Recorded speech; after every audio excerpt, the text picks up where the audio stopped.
সবাইকে good morning. আজকে সকাল সকাল দেখেন পিলপিলি নিয়ে আমার বিএমডব্লিউ নিয়ে বেড়াই পড়লাম। এখন যামু ডাইরেক্ট বাজারে যামু। বাজারে যাই দেখি কিছু ভাড়া পাই না পাই। দেখেন এই যাওয়ার সময় দেখেন সামনে দেখেন কত বড় একটা। ফাইনালি বাজারে এসে একটা ভাড়া পেলাম, তো ভাড়াটার তুলতি আপনাদেরকে দেখাইলাম না।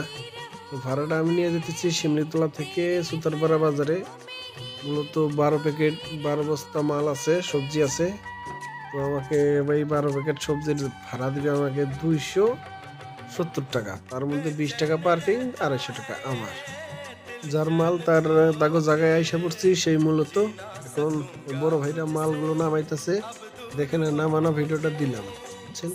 ফাইনালি এখন আমার গাড়ি আনলোড, দেখেন এখন যাবো আবার বাজারে। বাজারে যেতে গাড়ির বিয়ারিং আছে ভাঙ্গা, 250 টাকার ভাড়া মারছি। এখন দেখেন 200 টাকার বিয়ারিং বদলাইতে লাগবে, বুঝছেন।